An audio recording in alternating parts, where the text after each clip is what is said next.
Hi students, welcome to fall quarter. I'm excited to have you in class. My name is Dr. Lindsay Nesmo, and you can generally just go by Dr. Lindsay. It's a little bit easier to remember. I want to give you a quick rundown of the course. Some of you might be very familiar with the online courses, and some of you might be just dabbling for the first time. So for the next few minutes, I'm going to walk you through the important stuff, and then I'll keep checking in with you week by week as well. Alright, so here we are on the home page. You have all of my information over here on the right hand side. This phone number goes directly to my desk at my office. I'm not very often at my office. I'm either in a classroom teaching or I do work remotely from time to time. So if you call this, there's a pretty small chance that I'll answer, but you can always leave a voicemail because those voicemails will reach me no matter where I am. If I'm at a different campus, I'm at home, if it's on the weekend. So leave a message if you call, otherwise I won't know you called until the next time I return to my desk. And sometimes that's 3 or 4 days later.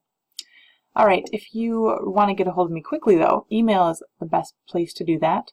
On the left hand side over here where it says course messages, that is the fastest way to get a hold of me and it's the easiest way for me to get back to you. So if you have any questions, that's the first place I recommend reaching out. Alright, let's start with the syllabus. And I'm not going to read through this word for word, but I will point out a couple important things. I do want you to take a good look at this, make sure you understand what's required and what's expected of you. We do want to take a quick look at, let me scroll a little bit, grading, because I know that's what students want to see.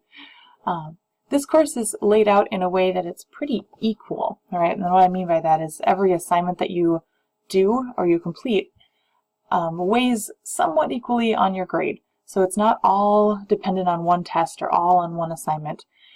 You'll notice that the discussions that you'll complete each week make up 13% of your overall grade. There's a thing called dictation assignments. I'll explain that more as we move forward, but that's about 11%. The course project is 28%, so that's a little bit bigger, but it is a bigger time requirement. Live classrooms, that's simple. That's a quick little word or question that you will answer every single week just for attending the live sessions. Quizzes make up 27%. The final exam is 11 for a total of 100. You do need to achieve 73% or above to pass the course. That may be a little bit different than other courses, so please pay attention to that 73%. One other thing that I'd like to point out is the integrity policy. I take that very seriously. This covers things like cheating, using someone else's test answers, not citing your sources appropriately, etc. Please make sure you understand this policy, and if you don't, or if you're kind of questioning, can I do this? You probably can't, but you can always ask. So if you're wondering before you turn in an assignment, does this count as cheating? Ask me. I'll let you know.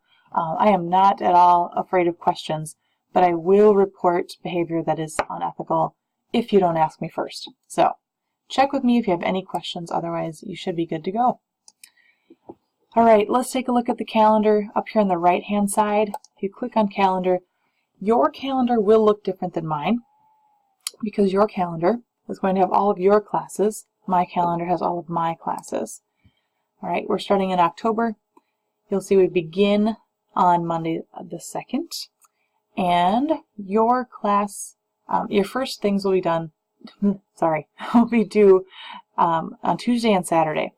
You have a discussion post that's due on Tuesday and a discussion post reply that's due on Saturday.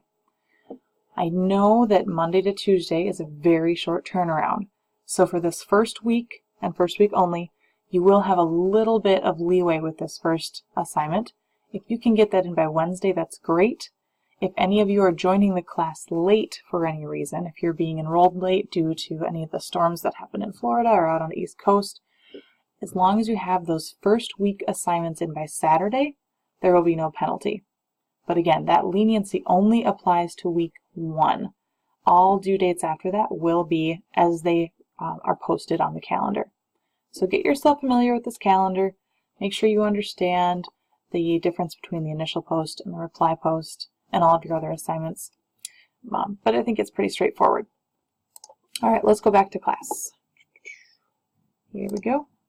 Back to medical terminology. And we'll take a look at Module 1, just to get ourselves oriented here. Under the Lesson Content folder, you'll see many things. The first is your objectives. That tells you what you should be able to complete by the end of this module. Then you have your assignments, long list of what you're going to do this week, and then some content.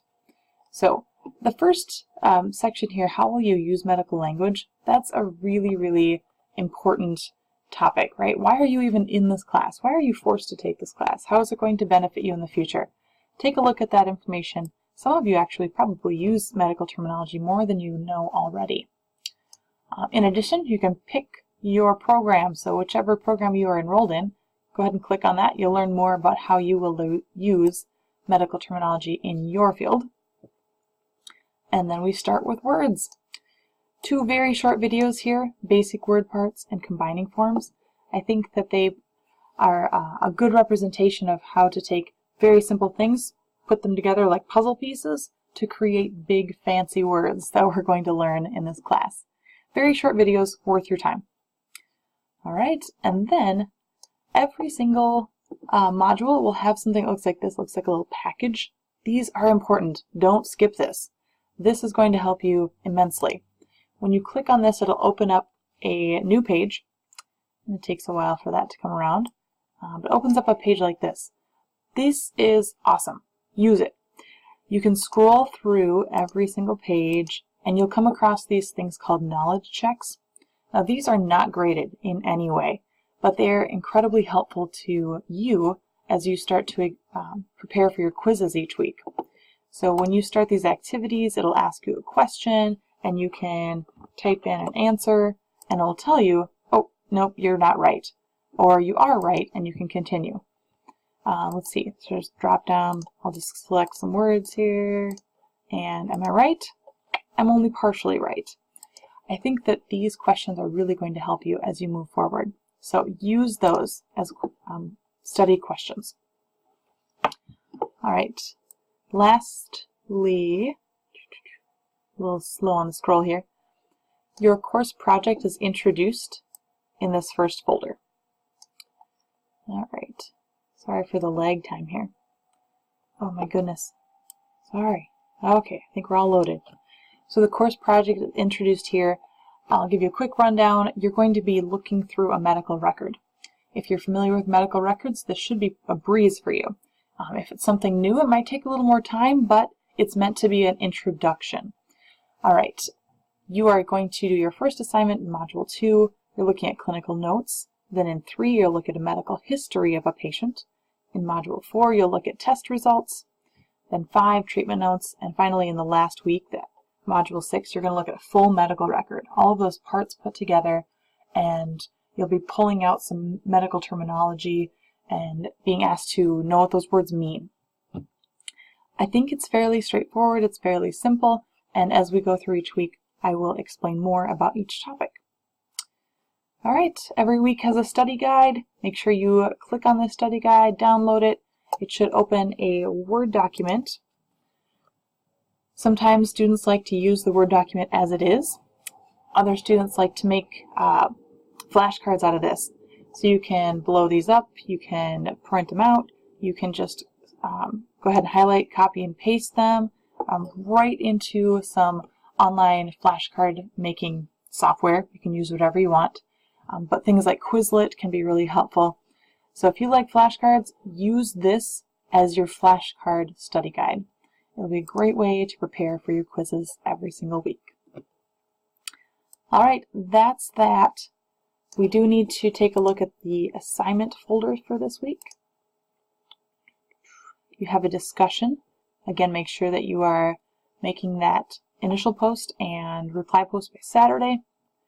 The live classroom is something that you will need to either attend or watch as a recording. I will generally I'll have my live classrooms in the evenings because that works best for my schedule, and I find that it works pretty well for other students' schedules. I will post the exact time on your home page. All right, so give me a day or two. That'll be posted on the home page. If you can't attend the live session, let's say it's on Wednesdays and you can't come on Wednesdays, that's fine. It's not a problem. You don't lose any points for that, but you do have to watch the recording of that lecture. Again, that'll be posted on the homepage, so you can always go back and watch it later. There will be 1 to 2 questions that you need to answer from that live classroom. So I might say, what's your favorite animal? Right? Then you need to click on this live classroom and put the answer to that question in this live classroom. You'll hit begin. It'll pop up with this text box and you'll say bunny. That's the answer to this week's question. Now that's not really. I'm just using that as an example. So then you would save it here. And that counts as your 5 points. It's really simple. But again, you have to either be there or you have to watch the recording later. All right, we covered discussion, we covered live classroom, and you have a quiz. That quiz will be available immediately, and it has to be turned in by Sunday, as you'll see on the calendar. All right, that's it for Module 1. I do want to let you know that you have access to all of the modules. So if you have a wedding coming up, or if you have a newborn baby, or if you're pregnant right now and you know that your schedule is going to be a little bit off, you can always work ahead. So do that if you need to, but the due dates are always in the calendar as needed. All right, if you have questions about anything at all, please let me know. Send me an email, call if you need to. Really excited to get going. Personal note, I had a baby 2 months ago, so I'm actually really excited to start this fall quarter. I'm actually back to work full time, and I love medical stuff. So this is my bread and butter. I love this class. And I hope that you do too. If you have any questions, let me know. Otherwise, I'll be seeing you later this week. Thanks.